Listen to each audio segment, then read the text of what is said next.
An all-seeing guy watching the world's every move. Sounds like the New World Order to me.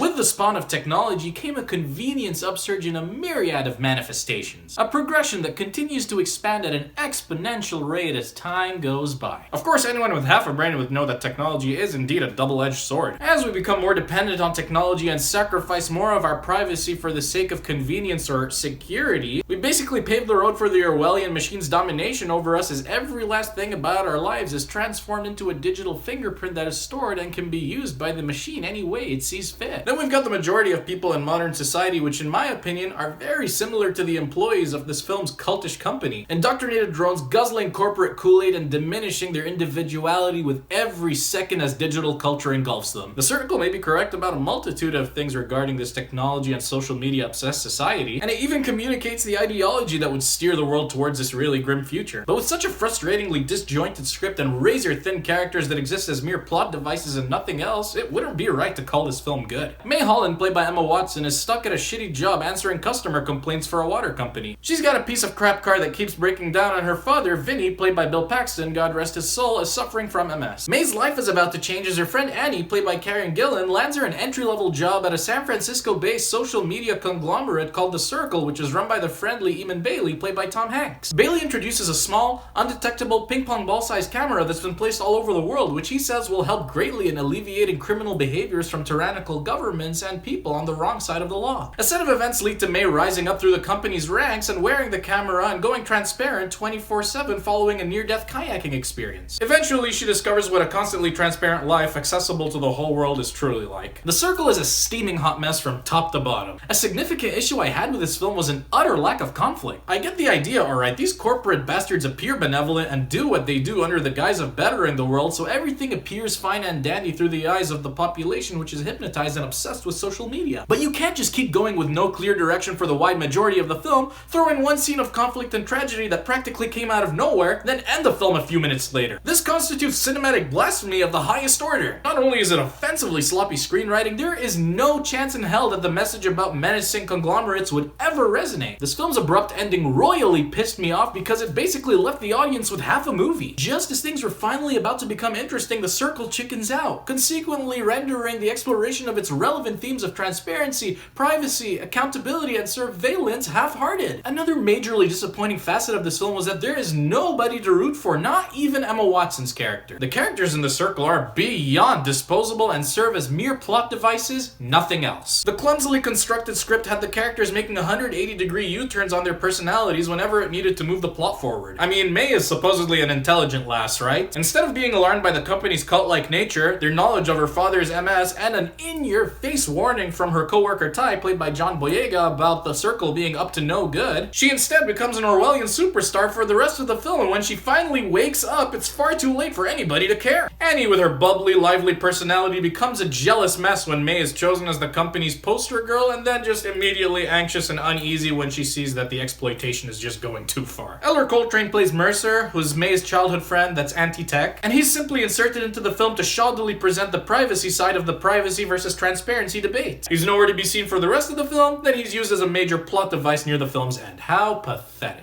The Circle is far too bereft of any conflict to be a thriller, and far too heavy-handed to be a satire. While the performances are decent and there are a few interesting bits of dialogue articulating the ideology that will push the world down this dangerous path, the exploration of this film's relevant themes are half-assed on account of a clumsily written script and bland, drab characters. What a shame, because The Circle could have been a fantastic film about how people's freedoms are being eroded away at their very own consent. But instead, it's reduced to a jumbled mess that seems very confused about what message it's trying to convey. Another heap of potential just gone to waste. So I'm gonna give The Circle a 4. So these are my thoughts on The Circle. What did you think of the film? Let me know in the comment section below. And if you like what I do, give me a like, hit that big subscribe button, stay tuned, and I will see you on the next one.